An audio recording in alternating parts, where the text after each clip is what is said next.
I have a criticism of the Game Awards. The nominees came out, and there is a bit of an issue here, in my opinion, that I think people should really be talking about. Let's get into it right now.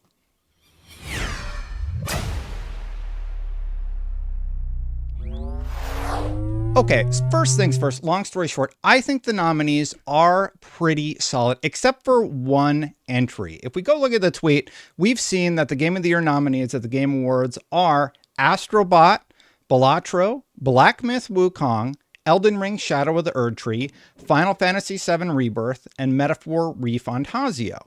Now, for the most part, I think those entries are great. You can go vote on them for yourself, and the community vote does account for 10% of the overall vote, so go vote. And all of these are great. I know a lot of people are talking about Balatro, but this is the one in particular that I have issue with. And I've made it very public that I do not think that Elden Ring Shadow of the Erdtree should be nominated for a Game of the Year.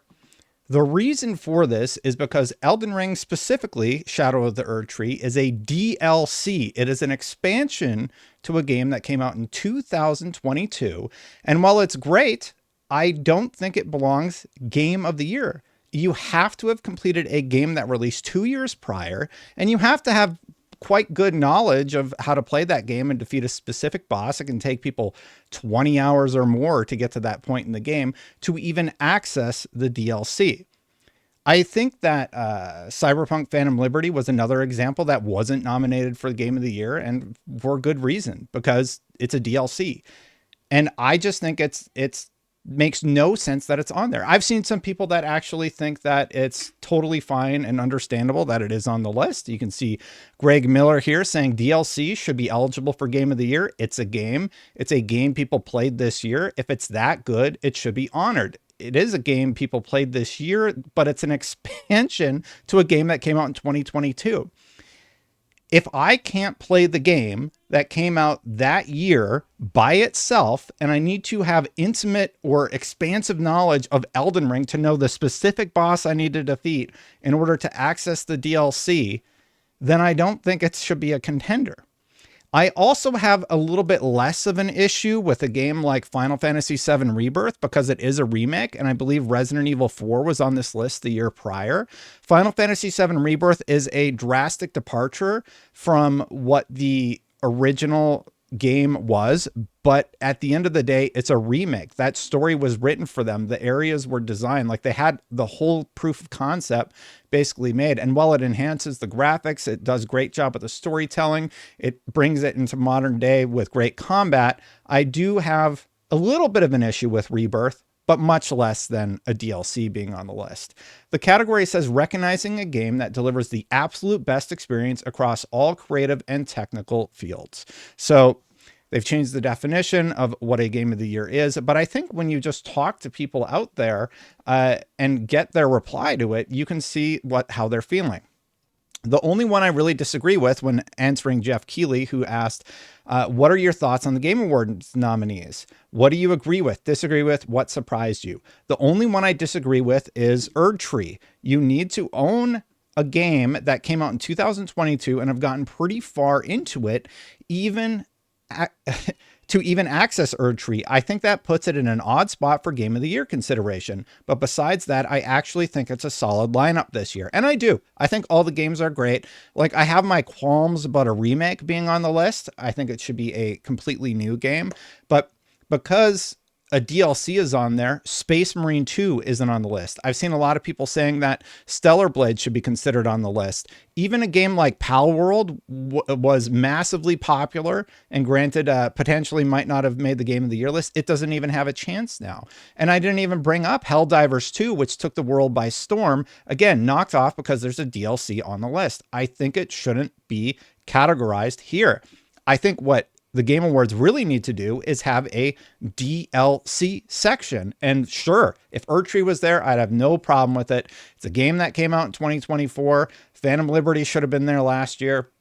But even going beyond the nominees, and I'm sorry to just like go crazy on it, there are a few people who disagree me. Thomas Mahler is one notable person who agrees with Jeff. It seems like a few people are upset that the Elden Ring DLC has been nominated for the Game of the Year award at this year's Game Awards.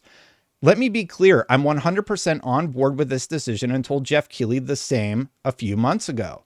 The industry is changing and we're moving from boxed products and sequelitis more towards games that are kept alive, if it makes sense to do so. I think in the future, we'll see more and more games that are treated as mere platforms that are then receiving updates continuously, and we should celebrate those achievements just as much as we're celebrating entirely new products. The problem with his argument is Elden Ring is a one and done DLC. This isn't a product that's going to be supported and updated through the years. It's literally one time only. It's clearly a DLC. It is in that old vein of sequelitis, where this is basically like Elden Ring 1.5. It's not a full sequel, but it is a massive expansion. It's a DLC. So this isn't a Fortnite. This isn't a Warzone. This isn't a game this isn't Roblox, for example, a version of a game that is a platform that is going to be updated. This is old school, traditional DLC. And I just don't think it belongs in the Game of the Year running. Now, one point the community made was about Balatro. They said, people are mad that Balatro, it's like a card game, being on the list. And I play Balatro because I was like, well, let's see what everybody's talking about. Balatro is great. I think it is awesome. And I totally understand why it was nominated for the Game of the Year. I also thought that Astrobot, I thought that one was a little bit odd. I thought it was recency bias. And then I go play it and I'm like, I totally get why this is nominated. It's wonderful.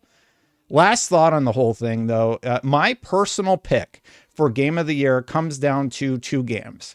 It's either, for me, going to be Black Myth Wukong, a game I really, really enjoyed. And I'm sort of a sucker for anybody getting into the industry and having their first big game when they're entering the market. And for me, Black Myth Wukong is just like a phenomenal proof of concept. And hopefully they add some fixes with any sort of sequel that they wind up doing. But just as it stands, Black Myth Wukong is phenomenal. It has great combat. The visuals in the world are absolutely beautiful. I think there's a really great retelling there of Journey to the West, like how they managed to interpret characters from that story. I think it's really cool that they scanned areas from China and put it into the game. And like, it's probably my current pick, but there are two games I need to get more time with. They include Final Fantasy VII Rebirth and Metaphor ReFantazio. And I do think I've only played about 2 hours of Metaphor ReFantazio and about an hour and change of Final Fantasy VII Rebirth. I think Metaphor might give Black Myth Wukong a run for its money.